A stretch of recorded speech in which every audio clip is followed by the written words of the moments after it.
મારું નામ કિંજલબેન છે, કિંજલબેન ઠાકોર. ગામ અમારું સાસરું ઉસહન અને પિયર ઇન્દરવા. આ મારી બેન છે. ગોસણ દવાખાને નોકરી કરતી હતી, બરાબર. અને રજા લેવા ગઈ કે મને રજા આપો, મારે ઓપરેશન કરાવવાનું છે ગાંઠનું. એટલે એ સાહેબે ના પાડી કે રજા મળશે નહીં, બરાબર. પછી એ ધમધમકીથી એને કે પેટમાં દુખતું હોય તો પછી કે દવા તો ગળ પડે, અહીંયા દવા એ લોકોએ ગળાઈ. પછી કે હેડ કે આપણે રિજેક્ટ કરીને આવતા રહો. એવા 2 જણા અહીંયાથી ગાડીમાં લાસી અને એ રિજેક્ટ કરવાનું માહલું કાઢી અને એ વચમાં લઈ ગયા છે અને ખોટી રીતે અને બળજબરી કરવાની કોશિશ કરી છે, બરાબર. પછી એટલી વારમાં મારા ભૈયાને ફોન કર્યો. મારા ભાઈ તાત્કાલિક અહીંયા આવી ગયા એટલે એકાબીજુને બથમ બધા હીરા થયા, બરાબર. બથમ બધા થયા એટલે એટલી વારમાં આ લોકોએ આવતા સુધી દવા તો એ લોકોએ પાઈ દીધી હતી આને, બરાબર.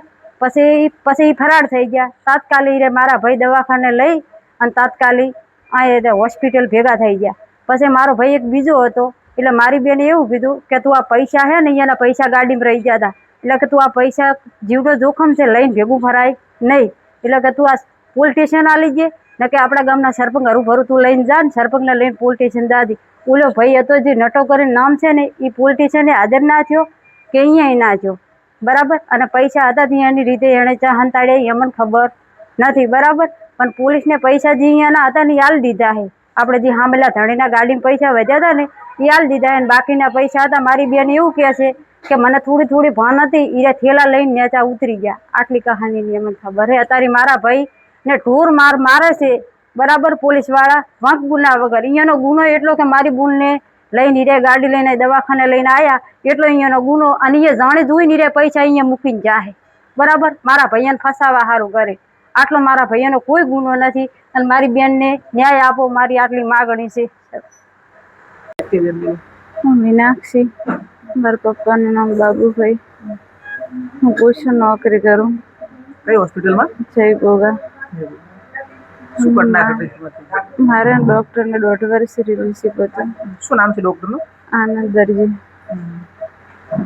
એમને મેડ્યુ રાખ્યું. પછી મારે નહોતું સેટ થતું, શરીરને હાનિકારક થતું હતું. પછી મેં કીધું હું આમાં નહીં આવવા માગતી. તો મને કે શા માટે?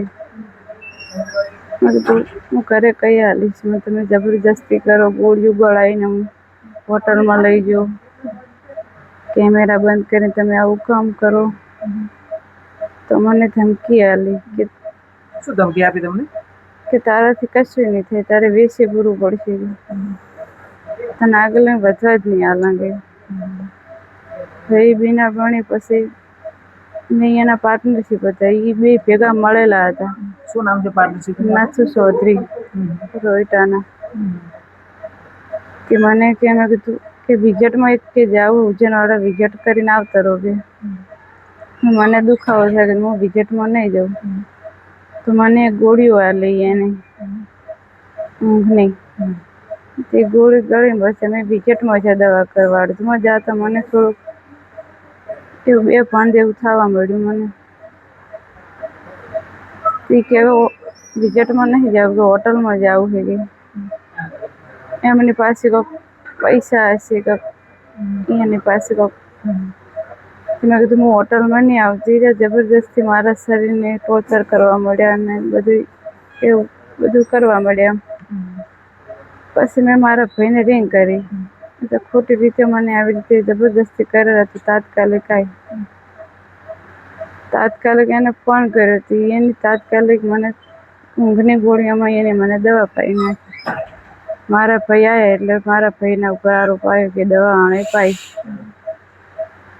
પછી મારો હીરા હતા બથમ બથા થયા. ધીરા અહીંયાથી દોડી હળ્યા. મારો ભાઈ હતો તાત્કાલિક દવાખાને લઈને અહીં પહોંચ્યો એની ગાડી લઈને. એમને કણ પૈસા હતા, એક બેગ હતી. ભાઈ લઈને દોડી હળ્યો ભેગો હતો. એ 2 જણા હતા, મહેશ કર્યા કરીને 2 જણા હતા. એ ભાઈ દોડી હળ્યો બે. મારો ભાઈ બીયા તો કે આને કક થઈ ગયા. પછી દવાખાને લઈને આવ્યો. પણ એનો ભાઈ હતો પૈસા મારી ગયા હતા. તો પૈસા લઈને તું ઘેર જતો રહે. એને મેં વચ્ચે ઉતારી દીધું. મારો ભાઈ મોટો અહીં દવાખાને લઈને આવ્યો. પછી કોઈ મને કોઈ બીનામાં કોઈ ખબર જ નહીં શું છું શું ના છે. તમને ગાડીમાં એ લોકોએ દુષ્કર્મ આચર્યું ખરી કે એવું કર્યું બળજબરી એવું હા એવું બધા કર્યું ખરી. એવું છે? પેટોને મારા ભાઈ ભીડાઈ કંઈક રહ્યા. હાદસો થયો. હા એમ બધે પાછળ મોરમ.